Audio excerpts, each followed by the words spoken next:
Welcome to the Surrogacy Warrior podcast with your host, Kimberly Surratt. Join us as we dive deep into the heart of surrogacy, offering insights, sharing stories, and providing advice.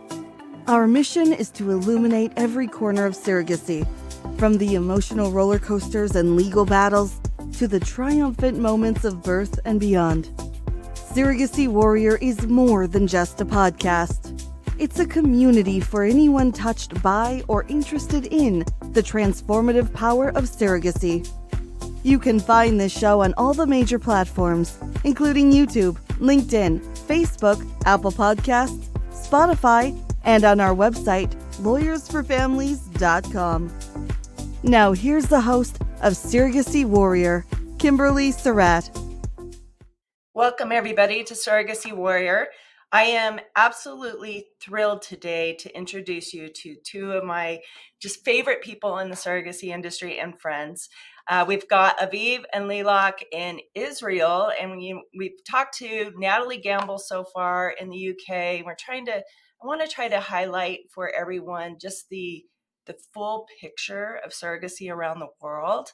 And Aviv, can you go ahead and tell everybody a little bit about yourself? Of course. Thanks for inviting us, Kimberly. My name is Aviv. I work in the surrogacy industry in the past 4 years. I work for BabyBloom, which is an Israeli surrogacy company. I learned clinical psychology, and I mainly worked with children and their parents. And I shifted to this field of surrogacy about 4 years ago. Well, Lilach will tell more about BabyBloom, but I would say about myself, I enjoy this unique kind of work of guiding parents to their dream of being a family. I have a lot of families that I could say I'm a proud uncle to, and that's it. I live with my partner now, currently in Thailand, but usually in Tel Aviv. And that's it. Wonderful.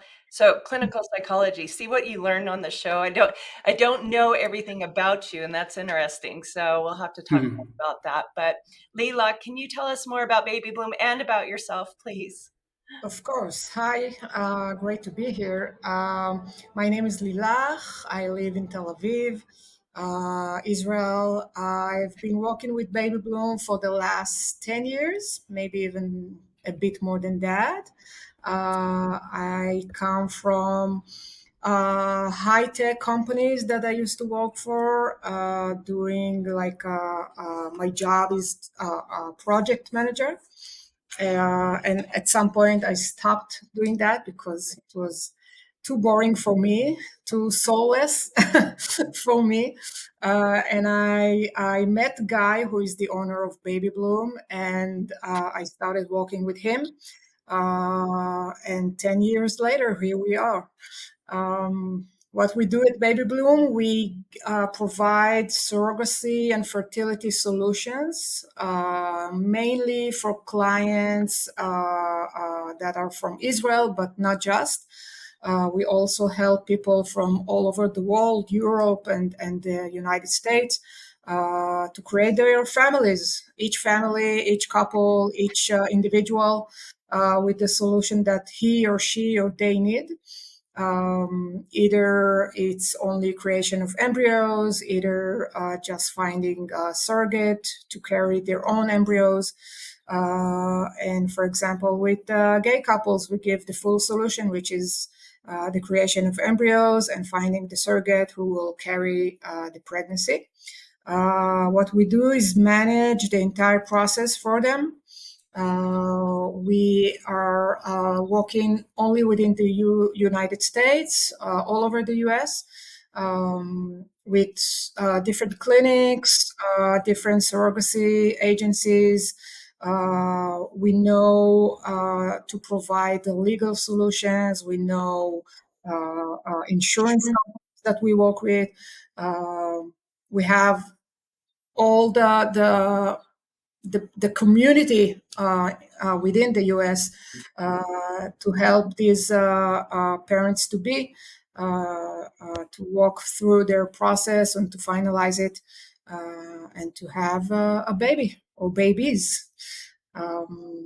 It has to at It- least be 10 years because I was in Israel November 10 years. yeah, So it's a yeah. little far. So I started on August, I think it was the beginning of August of 10 years ago. So Oh, yeah. yeah. Time flies. I remember your first trip here. I loved my We trip to we Israel. had a good time. I get to go this year, and of course, this year is if this is being listened to in the future, it's 2024. So Israel's gone through a lot this year. Yeah, it's a bit hectic here. Yeah. So, all right, my friends. So, what I get told all the time when I tell people that I do a significant, when I say significant, a significant amount of work with Israel within surrogacy and assisted reproduction in general, like you just mentioned, all the different services. Everyone is always surprised. They think of Israel as such a small country, and why would the need be so big? But tell me, I mean, whoever, either of you, just what is the need in Israel? Why do we have so much of this work from Israel? Well, first of all, I think that Israel is not that small as people might think, and we have a great LGBTQ community here, a very big one, a very advanced one, and there's kind of combination between Israel being such a family-oriented society and the gay community, where I think you see a big difference. I don't know if there's enough numbers to do the statistics, but I mean the number of gay couples that want to be a family and to have children in Israel, I believe that proportionally is maybe the biggest in the world, because this is kind of how we think about our future from a very early age is starting our own family, and it's the same in the gay community here as it's in the heterosexual community. I mean, it's I think a lot of gay people, the first fear for them when coming out, or their parents where they come out to, is how will you have your family?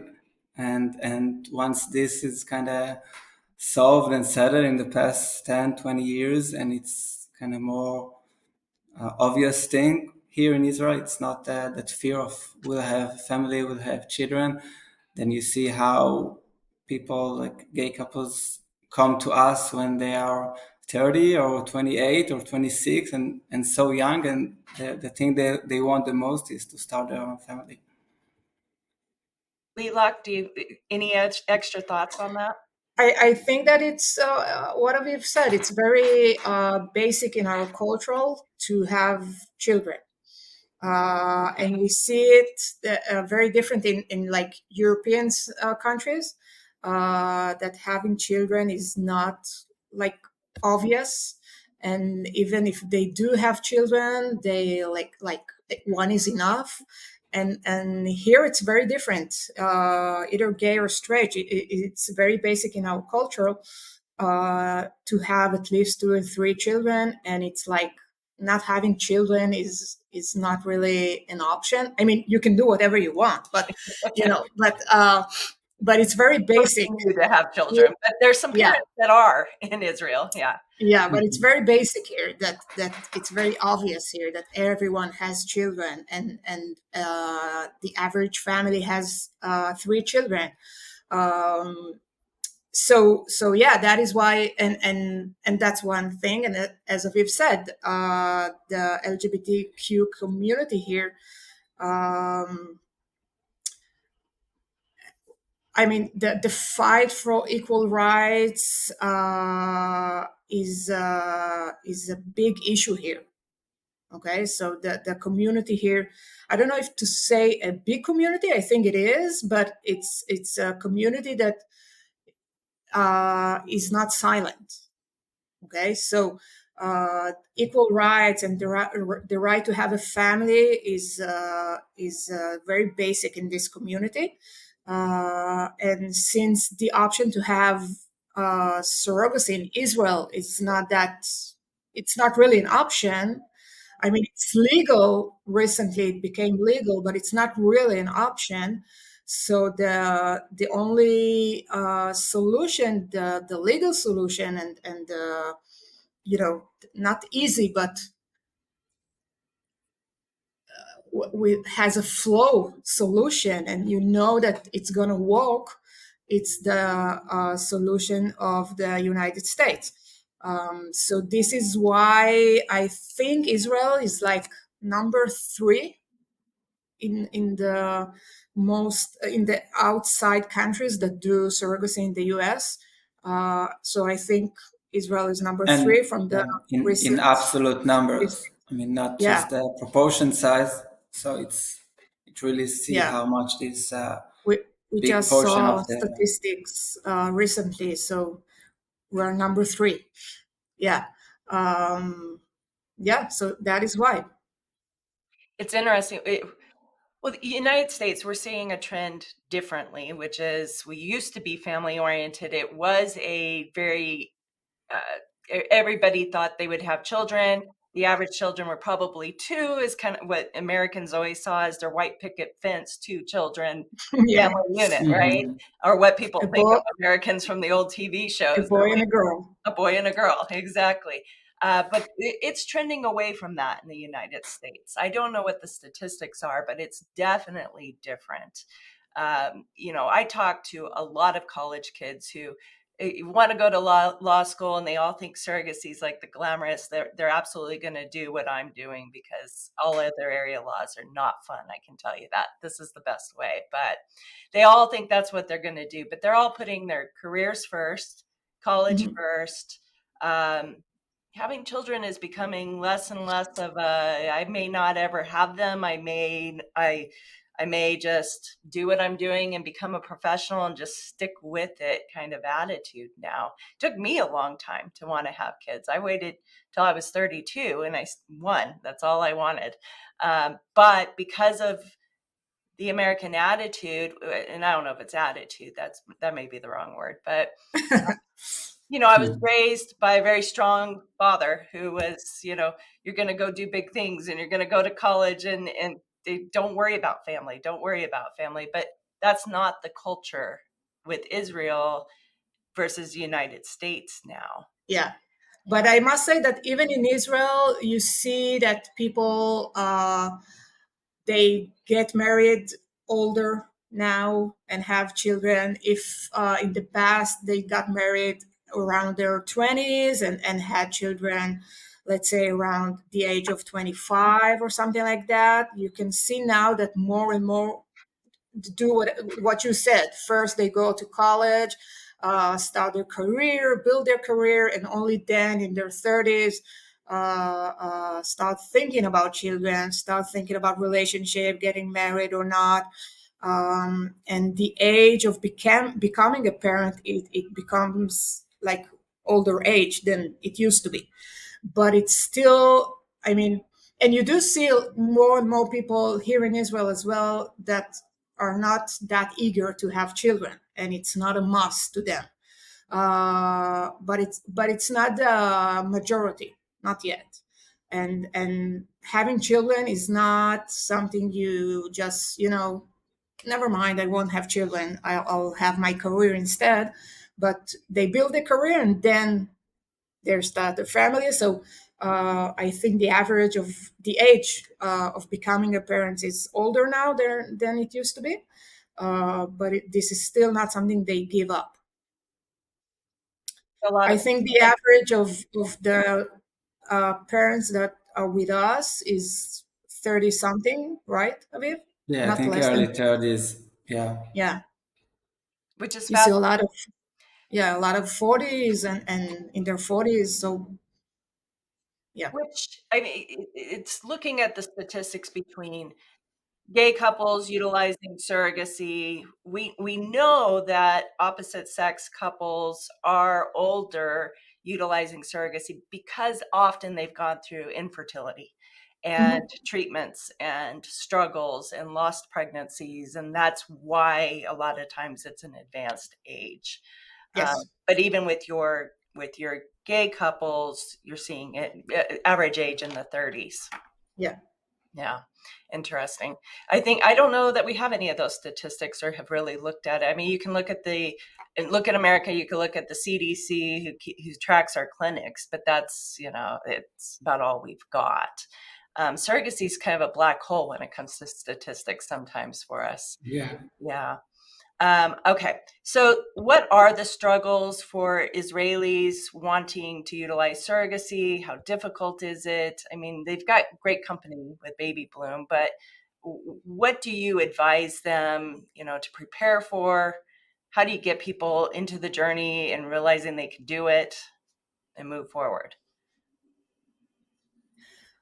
I think that the bigger struggle, as I said, surrogacy became legal to gay couples as well here in Israel. But first of all, we don't have an egg bank here in Israel. I mean, you cannot really create embryos here in Israel. So, in any case, you need to create the embryos outside of Israel and then ship them here. And most of the countries that allow that do not allow that to gay couples. The United States is one of the I think maybe only places that it's really legal there, and maybe I'm wrong, but as far as I know, to create embryos for gay couples and to ship them back to Israel to move forward with the process here. But even with that, we don't have a lot of surrogates here. So that is why also a lot of gay or straight people go to other countries to do the surrogacy process. And again, gay couples, the United States is basically one of a few countries that allow that to gay couples. So that's one thing, that they cannot really do it in Israel, the full process. I think that another struggle is the financial struggle. They need to come up with the money to cover this process, which costs quite a lot.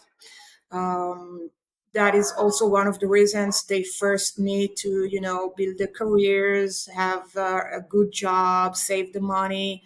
And they can't really, most of them start the process at the age of, I don't know, 25, 26, 28.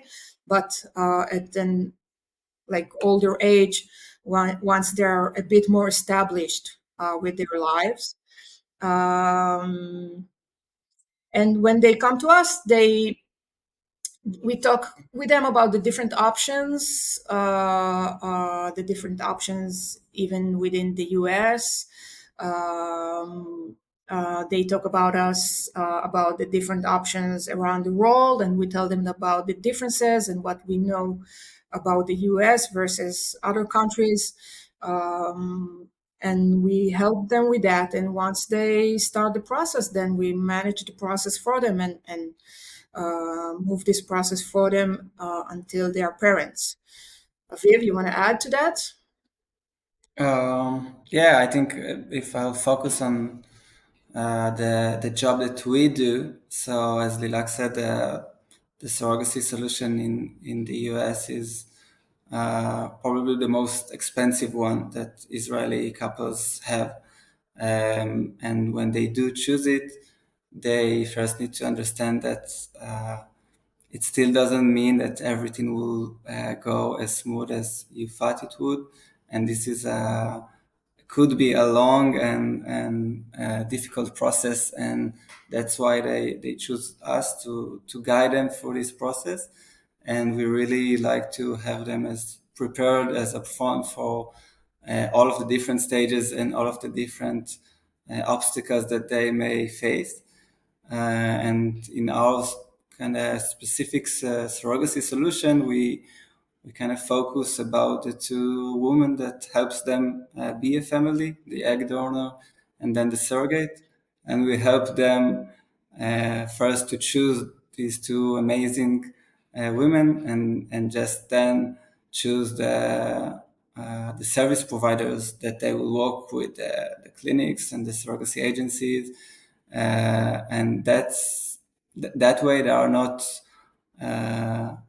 kind of have to work with a specific service provider, have to wait for the egg donor in this specific clinic or for the surrogate in this specific surrogacy agency.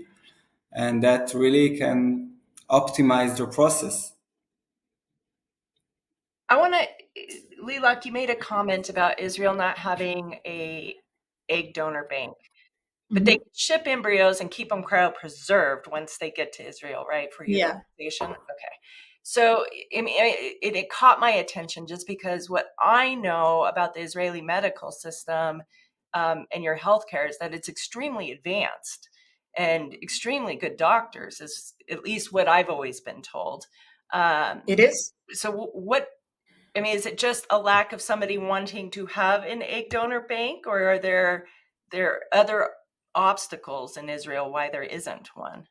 Religious obstacles Okay, mainly, that's what I wanted to know. Yeah, okay. I I think. thought so. Yeah.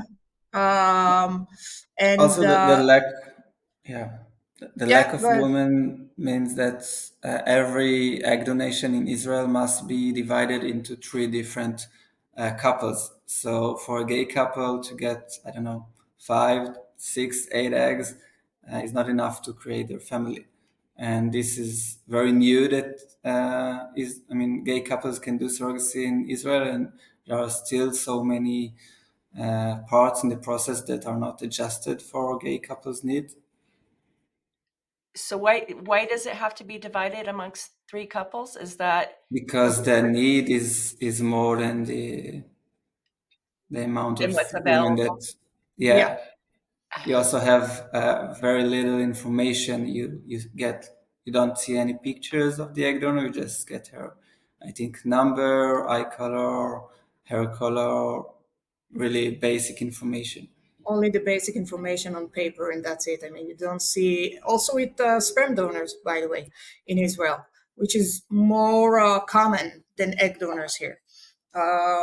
Even with sperm donors, you only see like a file, a page with basic information, and that's it. You don't see any other information or pictures or anything like that.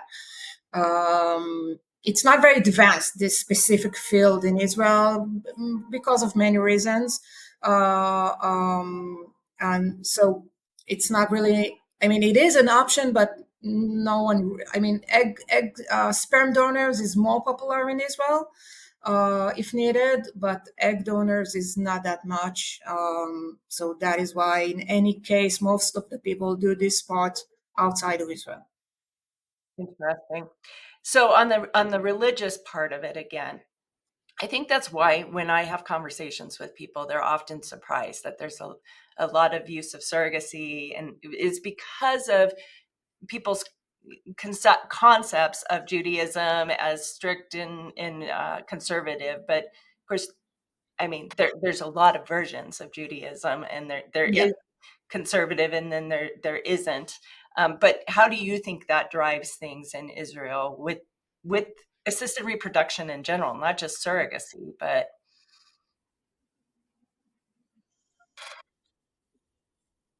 Oh, wow, it's a difficult question, Kim. it's a Yeah. it's, a, it's a tough one. Well, it's a very political question as well. I think that, and again, I'm not an expert on this specific issue. Okay, Israel is led by a very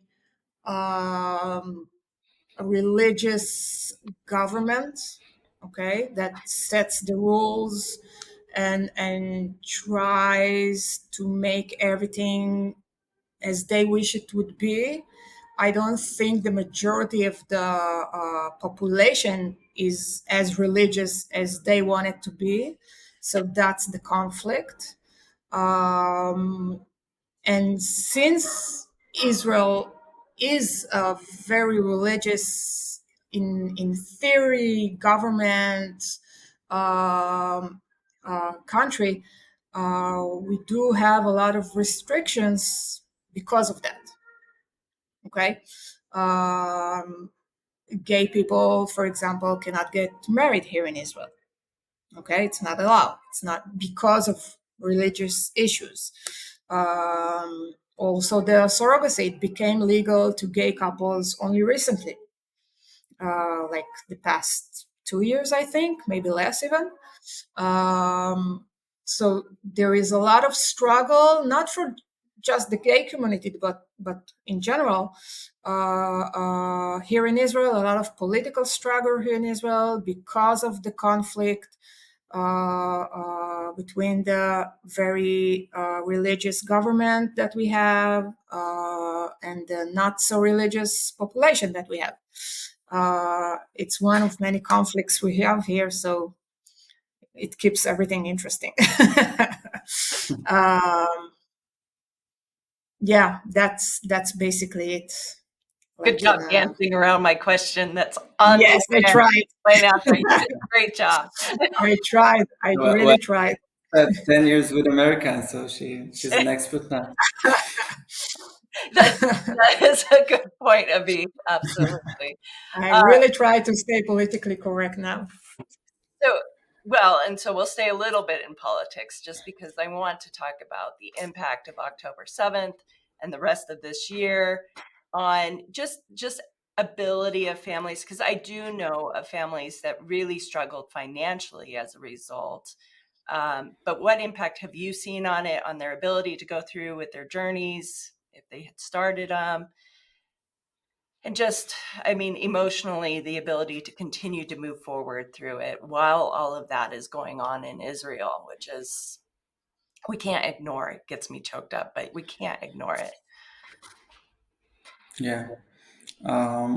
I think we really see, I don't know, waves or periods of time where it really affects directly, even if it's individually or more like as a general trend in Israel, because October 7th happened and our world stopped, and no one could think about starting their surrogacy process in these days, and then the reality kind of keeps going. We are in a war, but it's such a long one, and people try to live their life by these terrible things that happen.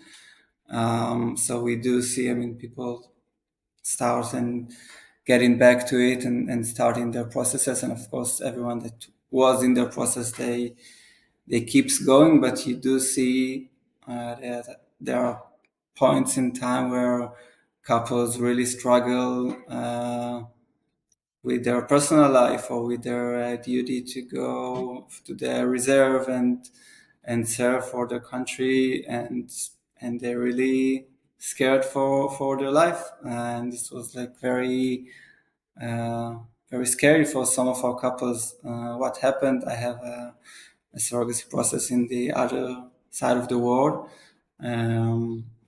but I think that we see so many couples that were scared about the other side. I mean, could we find a surrogate now that this horrible thing happened in Israel? And I'm happy to say that we've seen only 1 or 2 cases where a surrogate kind of canceled a Zoom meeting because she heard about what happened in Israel and she felt insecure about moving forward with the process.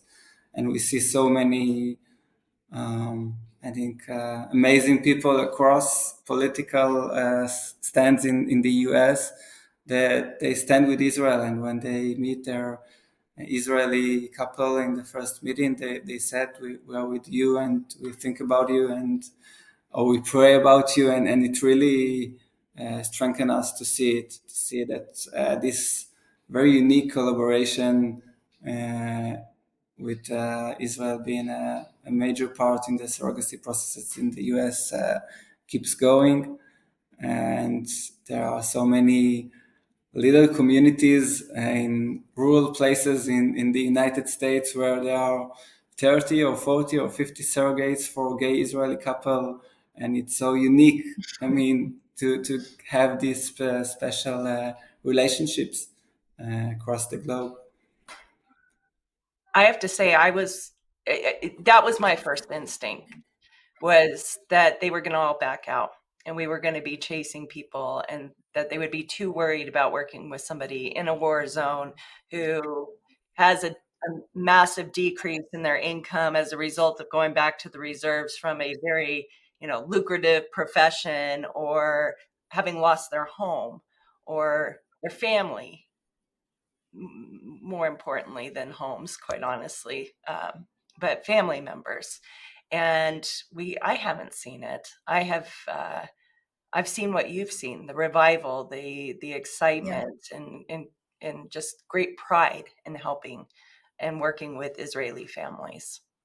Has Yeah. it had a business impact on you? I mean, other than having to rematch a few people, but did it slow down business in general? I must say that no, because again, as Aviv said, at the very beginning, everyone, I mean, no one worked, no one left the house, nothing happened for like at least 2 weeks that we're all in a big shock, and just we did not know what's going on and what to do, and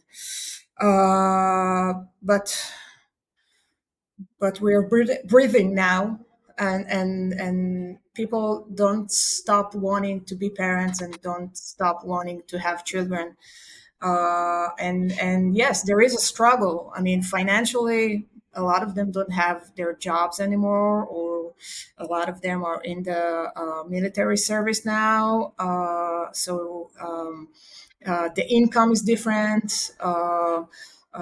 We have a few clients that are out of their homes for the last 10 months because their homes were burned down, and they're out of it, and their entire lives are unstable, but they still want to be parents and they still want to have children. And actually having a family and having children is some kind of a victory. So they still pursue that, and I don't think we see less people wanting to have families because of October 7th. And again, only few needed to stop the process because of it. I mean, we did have a couple that one of them was in the military, and he told me, "Listen, I don't know if I'm going to live tomorrow, so I cannot proceed with this process and leave my partner along with a child." And he's still in the military, by the way, and he's still. I mean, it's been a few months since they stopped, and it's still the same. But it's only a very few cases that needed to do so, and we don't see a very big difference in the amount of people wanting to start the process. Thank God. Thank God. Yeah. Yeah. I want to point out, because right at the beginning of the show, we mentioned, and Aviv said, well, Israel's not as small as people think. And the extra layer I want to add to that is how many Israelis are living around the world in other locations. And BabyBloom works with people that live other places, not just in Israel, correct? Yeah. And I just wanted to highlight that, just as a part of your business and what you do is also work with couples in other locations in the United States also. Yeah. Yeah.